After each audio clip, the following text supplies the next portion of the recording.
Okay, I just got watching. I just got done watching this ridiculous new documentary by Chris Matthews of MSNBC called "Rise of the New Right," and it basically takes the Tea Party movement and tries to paint it as extremists. Now, the way he does this is interesting. He basically just takes what they says, plays scary music, and then doesn't debunk it. He uses buzzwords to describe their beliefs, but he doesn't really take the time to provide a counter argument or explain why what they're saying is wrong. He just basically plays what they're saying, plays scary music, uses buzzwords, and that sort of thing.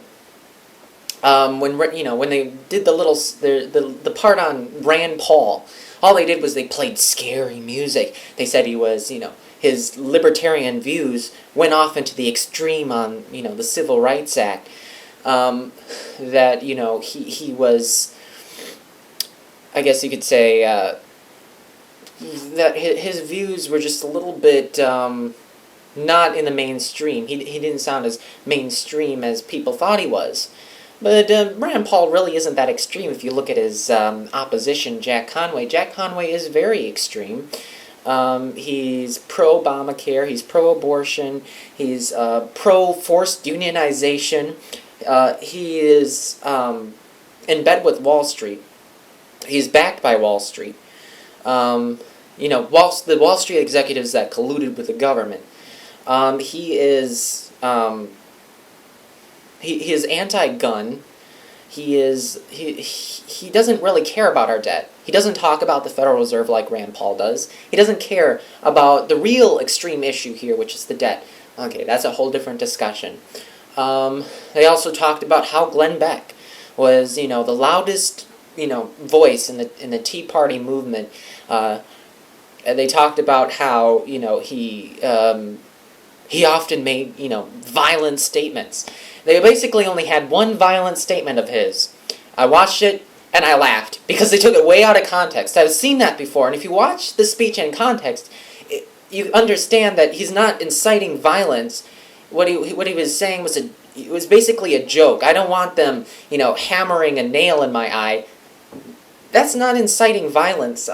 If you put it into the context of his original speech, if you actually watch it, it was just a little joke. It was I found it very funny, actually. And then, of course, they tried to paint, Sarah Palin as an extremist with her, death panel's comments, even though the healthcare bill had several provisions that were similar to those of the provisions set up in Britain related to the NICE panel, the NICE panel, that does things that are exactly in accordance with what people accused the current healthcare bill of doing. And then, of course, they tried to paint, who else? Alex Jones. Now, Alex Jones does say some extreme things at times, and I don't always agree with him. But overall, what he said wasn't that really untrue. They didn't explain why he was wrong. They just, played his clip. They played his clips, and that's all they did. They didn't give a counter-argument. Again, it was just a hit piece. It wasn't a documentary. It wasn't sharp analysis. There was no real observation of what was being said.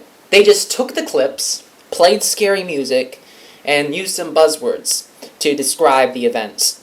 They also tried to paint, Barry Goldwater was considered extreme. Not really. A lot of people supported him.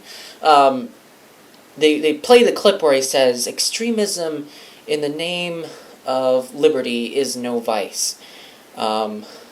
Moderation in the name of blank is no virtue. I forget the rest of the quote.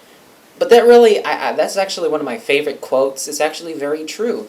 When the government has become so radical that they disobey the Constitution, that they ignore their enumerated powers and they go way beyond them, when they overtax and overregulate and print money endlessly, when we have never-ending inflation, when we have a never, a plummeting debt that just keeps plummeting each and every year, when we have, this $1 trillion Ponzi schemes called Social Security that's going to be impossible to pay back for, when it comes to the future generations of Americans who are not going to be able to pay this back.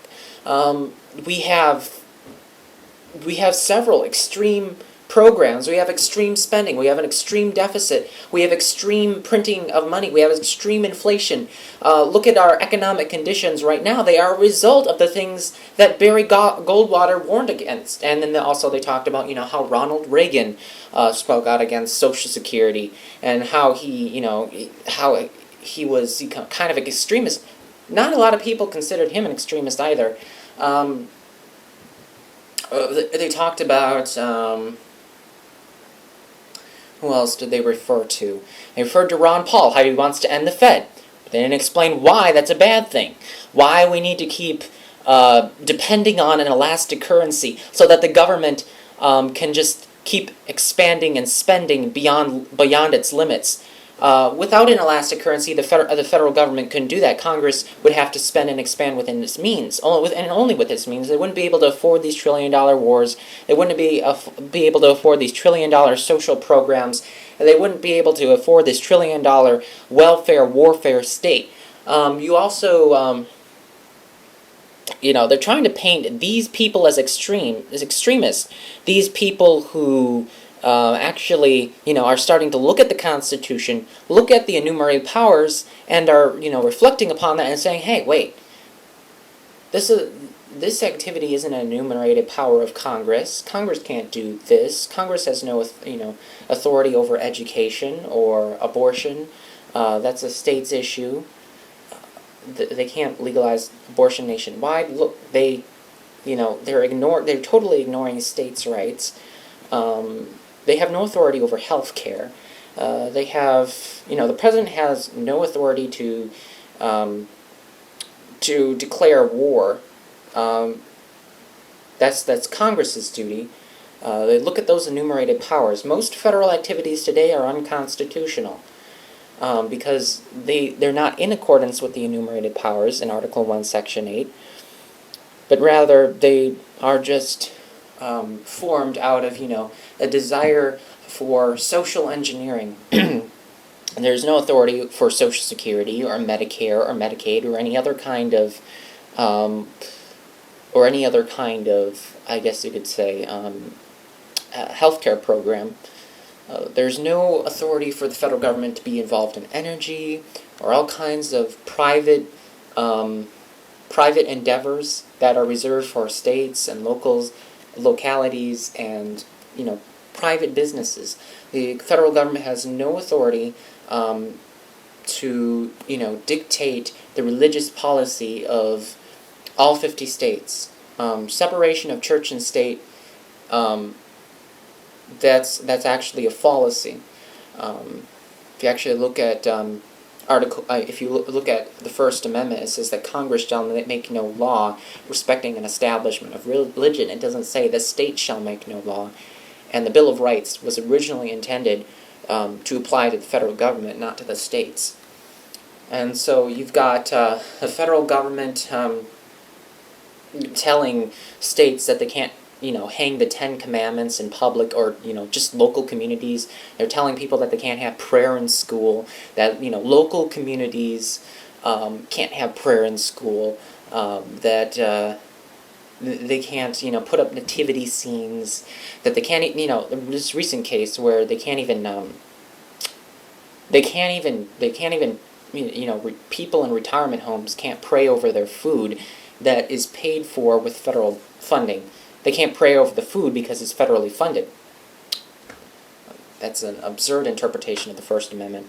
So yeah, so you've got extreme disregard for the Constitution. They also refer to the militia groups, who really aren't that extreme. We had militia groups in the early founding of this country.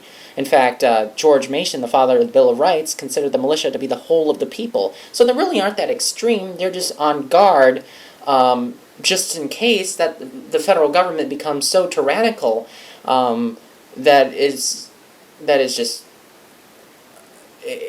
It just totally